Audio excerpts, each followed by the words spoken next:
Les défis rencontrés par les directions financières varient en fonction de la taille des entreprises et des secteurs d'activité dans lesquels elles interviennent. Quels défis la direction financière d'une holding marocaine doit-elle relever? Comment travaille-t-elle à améliorer l'efficacité de ses processus financiers? Et quels sont les enjeux de performance auxquels elle est confrontée aujourd'hui? Autant de sujets et d'autres que nous aurons le plaisir de développer en présence de Madame Sava Kaboumi, secrétaire générale d'INA Holding, une référence dans le paysage économique national et régional.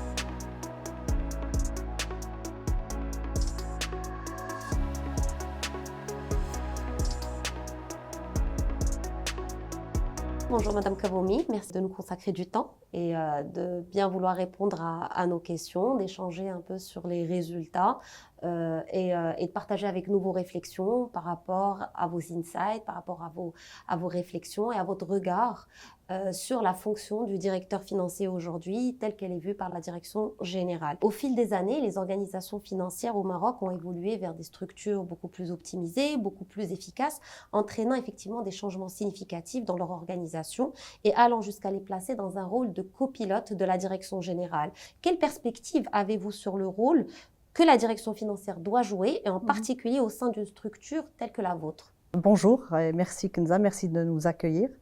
Effectivement, l'environnement actuel et surtout après la pandémie, est marqué par un accroissement dans le rôle de la direction financière, avec une intégration très profonde de la technologie dans l'organisation de ces directions financières.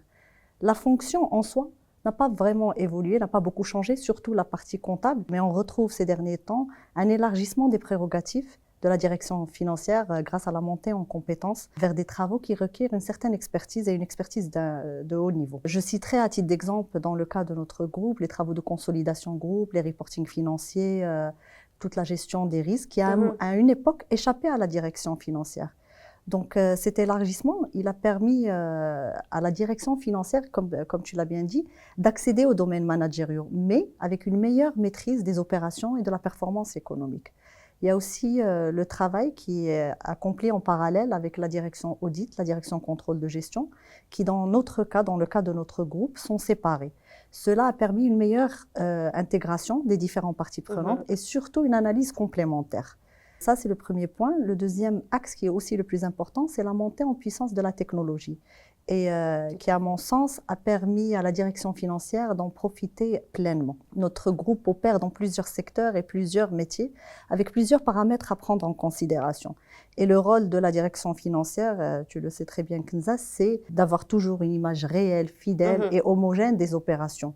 Et aujourd'hui, la technologie, la digitalisation a fortement contribué à fluidifier et à automatiser ces reportings qui a permis aux directions financières de se concentrer sur le cœur du métier.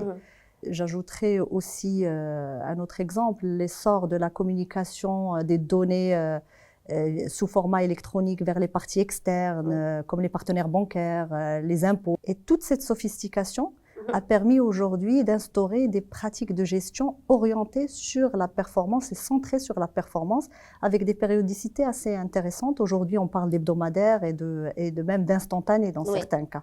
Exactement. Vous parliez de reporting hebdomadaire, instantané, quotidien, de technologies qui traitent de la donnée, de ce besoin d'avoir aujourd'hui une donnée immédiate, fiable, et du rôle de la direction financière dans cette production, dans ce rôle de mettre à disposition de la direction générale cette donnée fiable, efficace et surtout instantanée, si je reprends vos mots. Et en fait, une certaine résilience, on l'a remarqué aujourd'hui, s'est imposée, mais impose, comme je le disais, une modélisation, une itération récurrente des scénarios pour guider les entreprises et éclairer les prises de décision.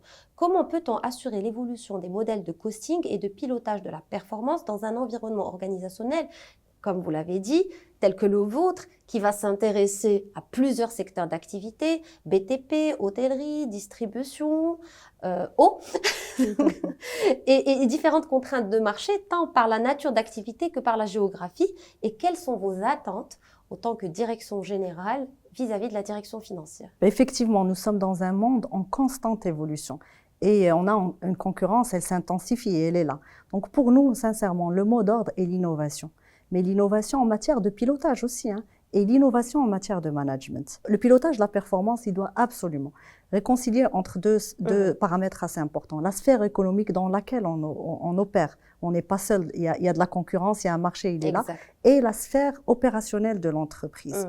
Donc, un bon modèle de costing, indépendamment de son métier, indépendamment de la zone géographique, il doit absolument être en avance sur son temps, être capable de produire les KPIs ou bien les indicateurs les plus pertinents, les faire vivre.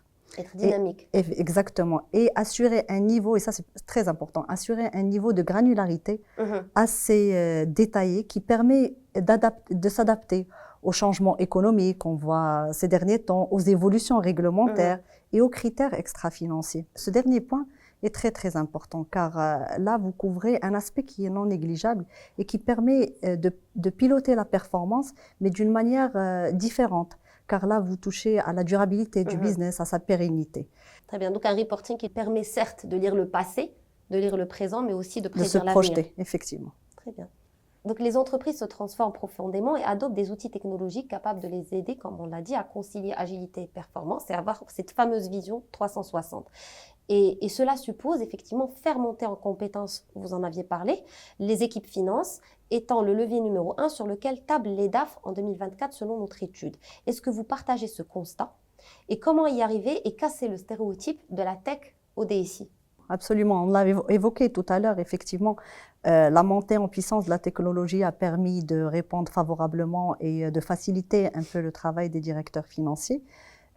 Et leur permettre de se concentrer sur leur métier, mais a aussi permis de s'adapter aux changements, que ce soit la compliance, les exigences réglementaires, les risques accrus, Covid, inflation, hausse des coûts.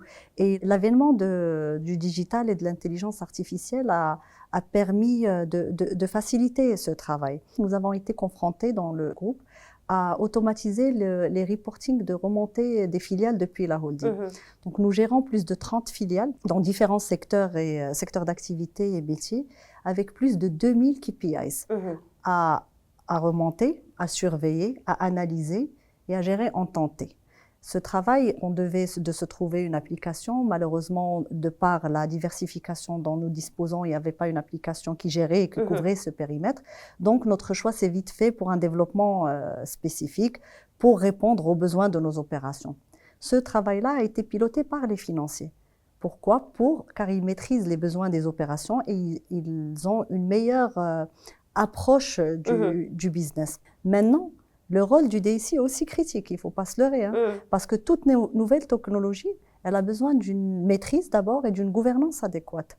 Donc la collaboration entre la DSI et la direction financière est importante pour une mise en place adéquate de cette technologie. On parlait de compétences, on parlait du stéréotype, la tech au directeur, la tech au DSI, des directeurs financiers qui doivent aujourd'hui développer de nouvelles compétences, dont les équipes doivent développer de nouvelles compétences et qui met en fait en évidence ou là en exergue cette nouvelle relation qui se tisse entre la direction financière et le capital humain.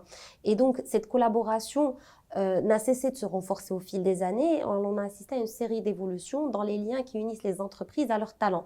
Quels sont les enseignements que vous avez récoltés en relevant le défi de la disponibilité et de l'engagement des talents? Aujourd'hui, le groupe compte plus de 20 000 collaborateurs dans plusieurs métiers, dans plusieurs villes.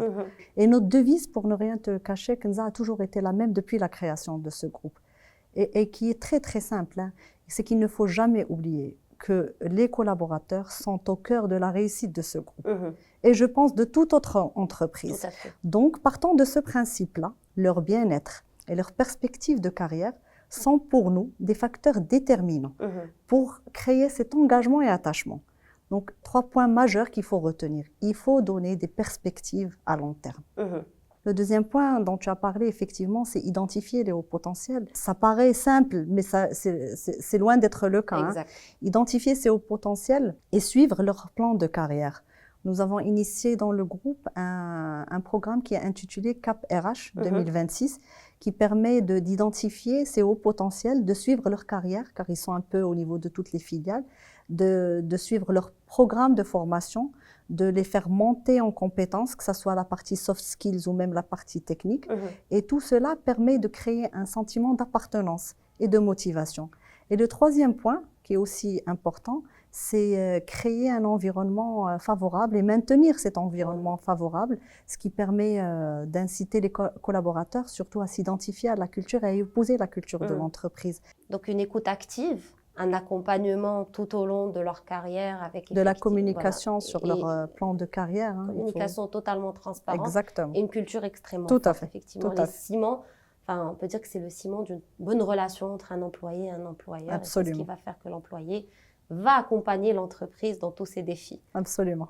Merci. Donc, on parlait effectivement de talent à retenir, de talent à maintenir au sein des entreprises, de talent à accompagner. Et donc, aujourd'hui, on a identifié, en tout cas, on a remarqué à travers nos études et à travers effectivement les différents échanges qu'on a pu avoir avec les directeurs financiers, avec les CEO, que les talents aujourd'hui recherchent peut-être à moindre mesure une belle rémunération, une belle carrière, mais recherchent du sens au quotidien dans leur travail en fait et dans leur relation avec l'entreprise et dans leur relation avec leur environnement. Et donc, on en parlait tout à l'heure, la RSE, la durabilité, ce sont des notions qui sont ancrées aujourd'hui dans l'ADN du groupe INA et qui sont aujourd'hui effectivement identifiées comme étant des leviers de performance globale des entreprises. Quelle importance accordez-vous à ces deux éléments et comment peut-on en faire un levier de performance dans le cadre d'une stratégie globale de l'entreprise? Effectivement, donc nous avons en 2009 signé une charte pour l'engagement social et le développement RSE et la durabilité. Et Holding INA, depuis 2009, prête une attention particulière à la RSE et la durabilité. Au-delà de l'image de marque, la performance liée à cette approche a été prouvée et ses bénéfices ont été constatés et mesurés. Il y a trois grands axes majeurs. Il y a le volet social, il y a le volet environnemental et il y a le volet de gouvernance. Ce sont les trois aspects que nous suivons de très près avec nos filiales. Alors le volet social, comme tu l'as bien dit, Kenza, c'est une équité dans le traitement du personnel, c'est avoir des conditions de travail de qualité, c'est accompagner le développement des compétences, c'est de l'équité aussi dans le traitement avec les parties externes. Tout cela crée une atmosphère favorable et un attachement des collaborateurs envers l'entreprise. Il y a aussi l'inclusion, la parité et la diversité. Ce sont des axes que nous suivons de très très près, car les chiffres le démontrent, ça crée une richesse, ça crée un essor pour l'entreprise. Nous avons aujourd'hui un taux de féminisation dans le groupe le plus élevé aujourd'hui au Maroc. Il y a aussi le travail qui est accompli, c'est un point très très important, qui est accompli par nos entreprises auprès des communautés locales dans lesquelles ils opèrent, que ce soit à travers des initiatives qui visent à créer de l'emploi ou des actions caritatives. Tout cela nous permet d'être proches et présents dans les écosystèmes dans lesquels nous évoluons. Le deuxième volet, c'est le volet environnemental. Notre groupe opère dans des industries qui sont énergivores et nous en sommes bien conscients. Ce sujet est porté aujourd'hui par la holding et ses filiales à travers une direction énergie groupe, donc avec une feuille de route d'efficacité énergétique et une politique d'énergie, donc qui va de l'utilisation de l'énergie verte à l'optimisation et la réduction de la consommation et de la production de déchets. Et le troisième et dernier point, c'est le volet de gouvernance. Donc, comme tu l'as cité tout à l'heure, une entreprise RSE est une entreprise engagée. Donc, nous sommes focalisés sur la prévention des risques, très très important. Madame Kamoumi, merci beaucoup pour ces insights et précisions qui enrichissent nos analyses, nos réflexions. Nous sommes arrivés au terme du 4e épisode de cette émission thématique qui a donné la parole à des spécialistes de la fonction finance au Maroc, l'occasion de croiser des regards autour de notre étude signée Relever les défis. Nos vifs remerciements à Mehdi Aouni, directeur chez PwC au Maroc, Raja Habibi, directrice financière Inouï, Salim Avaïs, associé directeur exécutif finance groupe CFG Bank et Madame Sava Kamoumi, secrétaire générale du groupe INA Holding. Merci d'avoir suivi notre émission et au plaisir de vous retrouver lors de nos prochaines publications et notre prochaine édition.